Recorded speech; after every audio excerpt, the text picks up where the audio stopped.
आज लांजात महायुतीच्या निवडणूक प्रचार कार्यालयाचे उद्घाटन कार्यपूर्ती करणारे आमदार किरण सामंत यांच्या हस्ते झाले। यावेळी त्यांनी लांजा नगराध्यक्ष 4,000पेक्षा अधिक फरकाने निवडून येईल, तसेच एक नगराध्यक्ष आणि 17 उमेदवार भरघोस मताने निवडून येतील असे त्यांनी सांगितले। लांजा शहराला अंतर्गत सुंदर करण्याचा प्रयत्न असून मूलभूत गरजांना मागील वर्षी मंजुरी देण्यात आली आहे।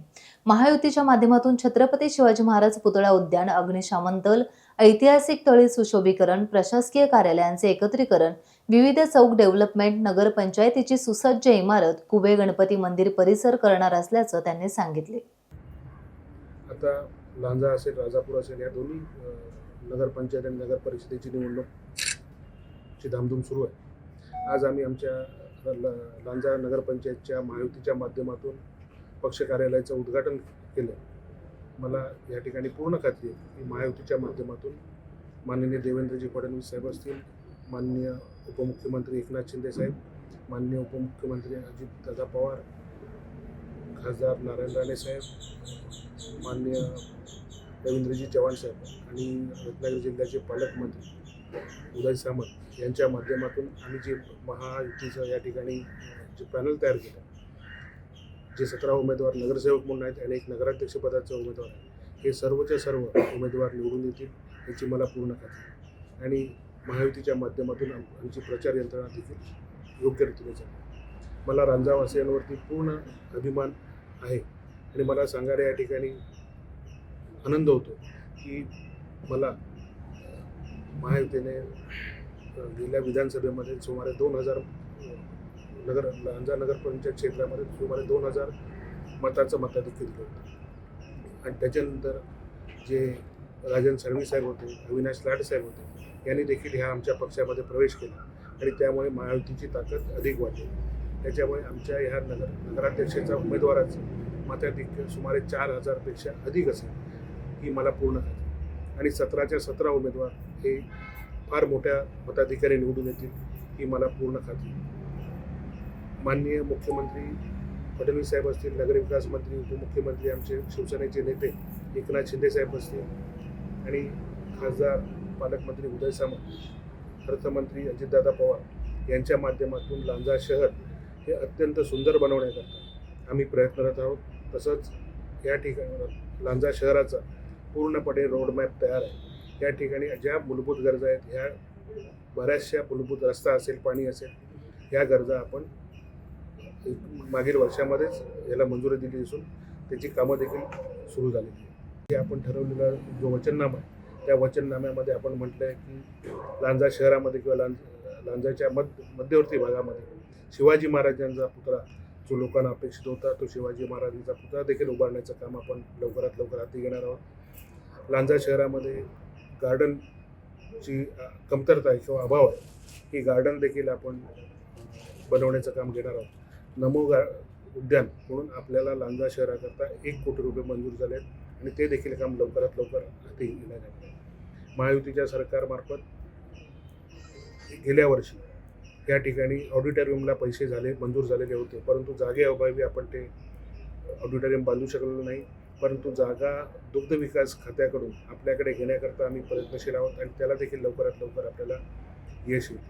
शैक्षणिक क्षेत्र असेल, आरोग्य असेल, क्रीडा क्षेत्र असेल, यामध्ये देखील आम्ही भरीव काम करणार आहोत। लांजा शहराला एक सुंदर कलादालन देणं ही आम्ही याला प्रायोरिटी ठरवलेली आहे। तसंच लांजा शहराचा विस्तार देखील आता मोठ्या प्रमाणात होतो। या ठिकाणी नवीन इमारती देखील बांधल्या जातात आणि आपल्याला जे अग्निशामक दलाची या ठिकाणी वाहन नसल्यामुळे अडचण भासते, ही अडचण देखील आपण दूर करणार आहोत। या ठिकाणी लांजा शहरामध्ये ऐतिहासिक तळी सरोवर जे आहेत त्याचं सुशोभीकरण असेल किंवा स्वच्छता असेल, हे देखील आपण करण्याचा भाग घेतलेला आहे, जेणेकरून हे पर्यटन हा देखील आपला त्याच्यामध्ये महत्त्वाचा मुद्दा असेल। त्याची पाणी पुरवठा योजना आपली जी होणार, ही योजना आम्ही सौर ऊर्जेवरती करणार आहोत आणि ही सौर ऊर्जेवर केल्यामुळे याची पाणीपट्टी लोकांना कमी मिळेल आणि लोकांचा याच्यात फायदा होईल ही मला पूर्ण खात्री। भूमिगत विद्युत वाहिनी असतील, भूमिगत सांडपाण्याचं प्रकल्प असतील, ही देखील अंतिम टप्प्यामध्ये आलेले आहेत, त्याचे DPR तयार झालेले आहेत। रोजगार निर्मितीवरती आपण भर देणार आहोत. लांजा शहरामध्ये जे युवक आहेत किंवा जे शिक्षण घेऊन आज बाहेर स्थलांतरित होत आहेत त्यांच्याकरता स्वतःच्या पायावर उभं राहण्याकरता रोजगार कसा उपलब्ध होईल किंवा त्यांना नोकरीची संधी कशी उपलब्ध होईल याच्याकरता शॉर्ट टर्म कोर्सेस असतील किंवा अन्य मार्गदर्शन जे प्रशिक्षण लागेल ते देखील देण्याची या ठिकाणी आपण व्यवस्था करत आहोत. आपण बघितलं असाल की लांजा शहरामध्ये शाळा क्रमांक 5 असेल, शाळा क्रमांक 1 असेल, तसंच उर्दू शाळा असेल, मला उर्दू नाही दुसरी कुठली एक शाळा ही CSRच्या माध्यमातून आपण नूतनीकरण केलं आहे. ह्याच धर्तीवरती लांजातल्या सर्व शाळा अंगणवाड्या ह्या आपण अत्याधुनिक आणि नूतनीकरण करू. लांजा शहरामध्ये जे आताचं तहसीलदार कार्यालय आहे या ठिकाणी अतिशय सुसज्ज अशी प्रशासकीय इमारत उभारण्याचं काम, जेणेकरून त्याच्यामध्ये सर्व शासकीय कार्यालय, तालुक्याची शासकीय कार्यालय एकाच इमारतीमध्ये असतील, हे देखील आपण सुसज्ज इमारत उभारण्याचं काम करत आहोत. विविध चौक जे जंक्शन्स आहेत हे देखील डेव्हलपमेंट करण्यासाठी डेव्हलप केली जातील. ज्येष्ठ नागरिकांकरता सुसज्ज दालन हे देखील उभारण्यात येईल. भाजी मंडप असेल, खाऊ गल्ली असेल ही देखील डेव्हलप केली जाते. विविध ठिकाणी निवारा शेड, विविध ठिकाणी सार्वजनिक शौचालय याची देखील आपण उभारणी करणार आहोत. नगरपंचायत जी इमारत आहे ती सुसज्ज इमारत असणं देखील आवश्यक आहे. ही देखील आपण इमारत या आमच्या पुढच्या 5 वर्षाच्या कालावधीमध्ये आपण नक्की पूर्ण करू. बाजूचं कुवे जे शहर आहे इथे गणपती मंदिराकरता आपण पूर्वी भरीव निधी दिलेला आहे आणि उर्वरित निधीसुद्धा आपण त्या मंदिराकरता देणार आहोत, जेणेकरून तिथला परिसर आणि मंदिर अतिशय देखणं होईल. त्याच्याकरता लवकरात लवकर शासनाच्या मार्फत निधी उपलब्ध करून दिला जाईल.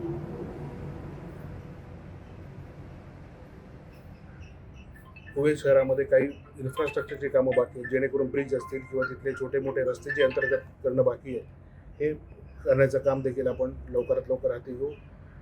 लांजा राजापूरला जो सर्वांगीण विकास ज्याच्यावर अवलंबून आहे, जी महत्त्वाची गोष्ट आहे रोजगार, कारण जवळपास 60% घरं लांजा शहरातली ही लांजा तालुक्यातली किंवा राजापूर तालुक्यातली बंद पडली आणि लोक पुन्हा मुंबईसारख्या ठिकाणी स्थलांतरित झाली.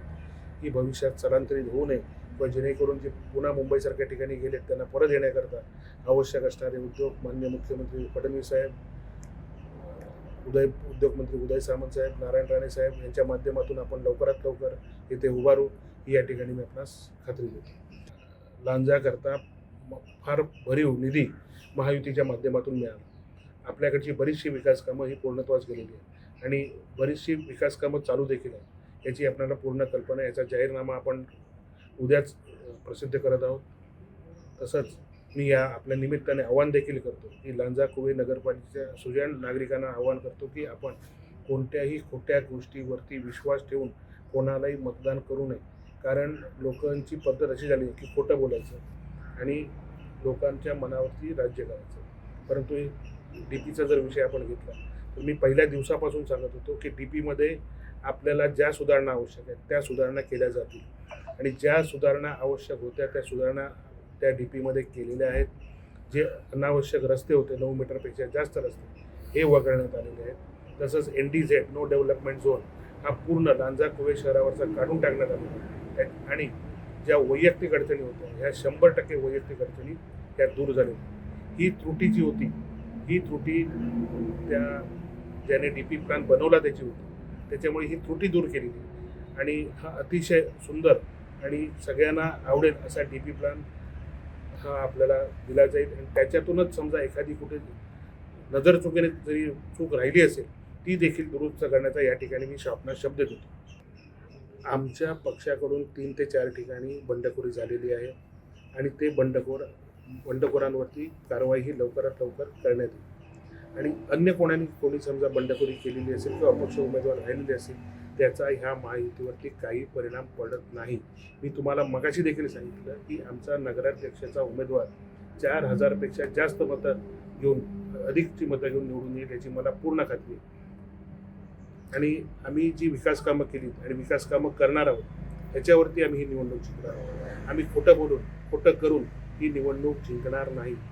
माझं एक तत्व आहे, मी बरं बोलत नाही, मी नेहमी खरं बोलतो. त्याच्यामुळे लोकांना ते आवडत नाही, क्षणिक आवडत नाही. पण नंतर लोकांना ते पटतं. कसं आहे, त्यांना संधी देणं गरजेचं असतं. त्यांना पहिलं विचारून बघितलं नाही की आता तरी तुम्ही पाठिंबा देतात का. समजा आज संध्याकाळपर्यंत या लोकांनी पाठिंबा दिला नाही तर पक्ष त्याच्यावरती नक्की कारवाई करेल. पहिल्या दिवसापासून सांगतो मी, पहिल्या दिवसापासून आपल्याला खात्री देतो की तुम्हाला जी काय अडचण असेल ती आमदार म्हणून मी सगळी जबाबदारी स्वीकारतो आणि तुम्हाला कोणत्याही पद्धतीचा त्रास होणार नाही अशा पद्धतीचा DP प्लॅन हा बनवला जाईल. हा DP प्लॅन हे बघा, ज्यावेळी DP प्लॅन बनवला, ज्यावेळी एक्झिस्टिंग लँड यूजचं पब्लिश झालं त्यावेळी कोणी हरकती घेतल्या होत्या का?